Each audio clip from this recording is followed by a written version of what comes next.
Papuri sa Diyos Ama, pagkat ipinahayag niya, hari siya ng mga aba. Hallelujah, Hallelujah,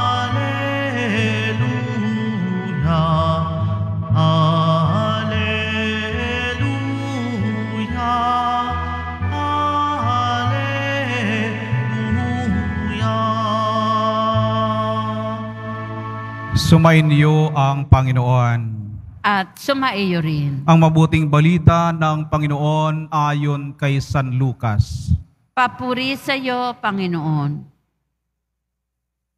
Noong panahong iyon, bumalik na tuwang-tuwa ang 72. Panginoon, sabi nila, kahit po ang mga demonyo ay sumusunod kapag inuutusan namin sa ngalan ninyo. Sumagot si Jesus, nakita ko ang pagkahulog ni Satanas mula sa langit, parang kidlat. Binigyan ko kayo ng kapangyarihang tumapak sa mga ahas at mga alakdan at yumurak sa kapangyarihan ng kaaway. Walang makapipinsala sa inyo. Gayunman, magalak kayo, hindi dahil sa suko sa inyo ang masasamang espiritu, kundi dahil sa nakatala sa langit ang pangalan ninyo. Nang oras ding iyon, si Jesus ay napuspos ng galak ng Espiritu Santo. At sinabi niya, pinasasalamatan kita, Ama, Panginoon ng langit at lupa, sapagkat inilihim mo sa mga marurunong at pantas ang mga bagay na ito, at inihayag mo sa mga taong ang kaloobay tulad ng sa bata. Oo, Ama, sapagkat gayon nga ang ikinalulugod ninyo. Ibinigay sa akin ng aking Ama ang lahat ng bagay. Walang man nakakikilala sa anak, kundi ang Ama, at walang nakakikilala sa Ama, kundi ang anak, at yaong marapating pagpahayagan ng anak. Humarap si Jesus sa mga alagad at sinabi na di naririnig ng iba, mapalad kayo sapagkat nakita ninyo ang inyong nakikita ngayon. Sinasabi ko sa inyo, maraming propeta at mga hari ang nagnasang makakita ng iyong nakikita, ngunit hindi nila nakita. Hinangad din nilang mapakinggan ang inyong naririnig, ngunit hindi nila napakinggan. Mga kapatid, ang ebanghelyo ng ating kaligtasan. Pinupuri ka namin, Panginoong Hesukristo. Magsiupo muna ang lahat. Magandang umaga po sa ating lahat. Noong nakaraang Huwebes po, ang ating pong ebanghelyo ay patungkol po sa pagpapahayo ni Kristo sa 72 alagad. Sabi po ng ebanghelyong yaon, pinauna niya silang dala-dalawa sa bawat bayan at pook na patutunguhan niya. Pinahayo niya sila upang magpalaganap ng kapangyarihan at pagmamahal ng Diyos. Ngayon po sa ating ebanghelyo, narinig po natin na sinabi po, nagbalik ngayon ang mga alagad sa Panginoon upang ibalita ang kanilang nagawa. Tuwang-tuwa po sila, tuwang-tuwa ang 72. At sabi po nila, Panginoon, kahit po ang mga demonyo ay sumusunod kapag inuutusan namin sa pangalan ninyo. Tuwang-tuwa po sila dahil sa ngalan ni Jesus, nakapagpalaya sila ng demonyo. Siguro po, gayon din ang ating mararamdaman. Ano po? Kapag tayo po'y nakagawa ng ganon. Sigurado po ako, hindi lamang po ipamamalitan natin sa ating mga kapamilya at mga mahal sa buhay.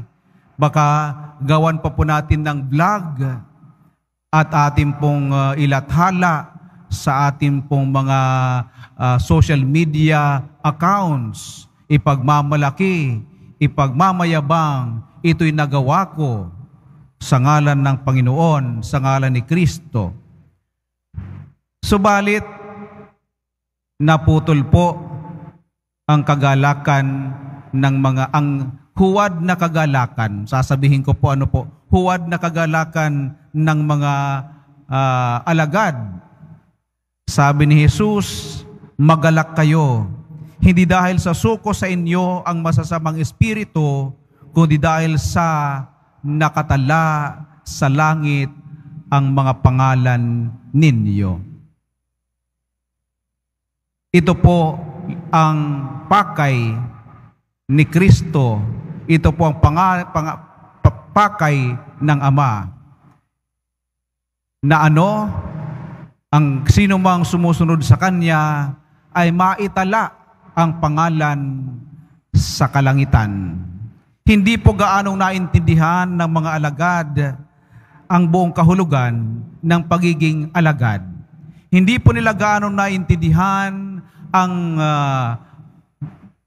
tunay na pakay ni Kristo kung bakit sila pinahayo upang maging Kanyang kinatawan.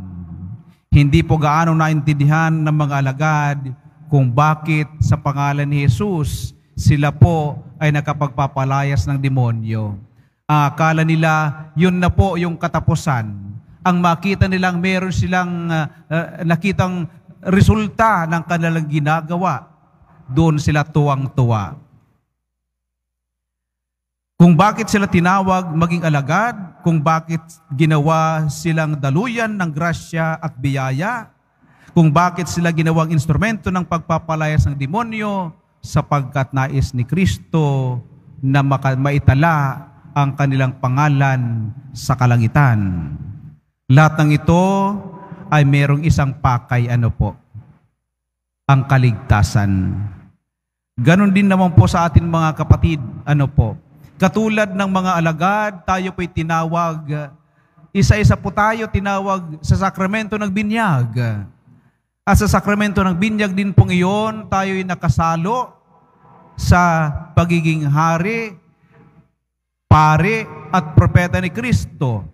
At sa ating pong tungkulin bilang propeta, ito po dito natin ginagampanan ang ating pagpapahayag ng mabuting balita sa salita at gawa. Kaya nga po, dahil po sa ating mga biyaya na nasa ating mga kamay, kaloob ng Diyos na biyaya, ang iba sa atin ay marunong umawit, ay ibig sabihin, kapag ginawit natin ito sa paglilingkod sa simbahan at sa kapwa, nagkakaroon po ito ng kahulugan. Subalit wag tayong magagalak sapagkat maraming taong nagpupugay sa atin. Kapag tayo po'y may talento ng pangangaral, katulad na lamang sa mga charismatic movements, huwag tayong magalak sapagkat mga tao ay humahanga sa ating magandang pananalita. Kapag tayo po'y nakatutulong sa ating mga kapwa, dahil sa tayo meron pong material na bagay na sapat pong ipamahagi sa ating kapwa, huwag po tayong matuwa at magalak sapagkat maraming taong nagpapasalamat sa atin. Huwag po tayong matuwa kahit anumang ating accomplishments o tagumpay na nagagawa dahil sa ating paglilingkod. Lahat ng ito ay hindi lamang dahil sa tayo'y maging lingkod. Katulad ng mga alagad, sasabihin ng Panginoon, huwag kayong magalak sapagkat kayo'y pinagpugayan, pinarangalan, pinuri at pinasasalamatan. Magalak tayo sapagkat kapag katapos nating maglingkod ng taus-puso sa mamagitan ng biyaya at talentong ibinigay ng Diyos sa atin, magalak tayo, hindi dahil sa mga pasalamat, hindi dahil sa mga pagpupugay, hindi dahil sa mga parangal na ating matatanggap. isa ang pinakamahalaga at ito lamang pinakamahalagang pakay sa ating pakikisa sa tungkulin ni Kristo maging propeta sa mundo nating ginagalawan, saan mang dako ng panig ng daigdig. Ang ating mga pangalan ay maitala sa kalangitan. Maglingkod tayo, hindi dahil sa nais natin ng papuri.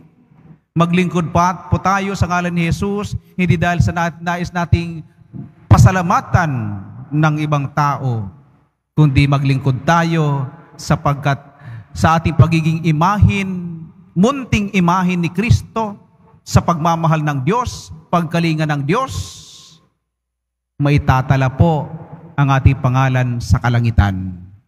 Kaya ngayong araw po, habang pinagdiriwang natin, pinararangalan natin ang mahal na Birheng Maria ng Rosaryo, ipanalangin po natin sa ating mahal na ina na bigyan tayo pa ng lakas at tibay ng dibdib upang may pagpatuloy natin ang paglilingkod na taus-puso.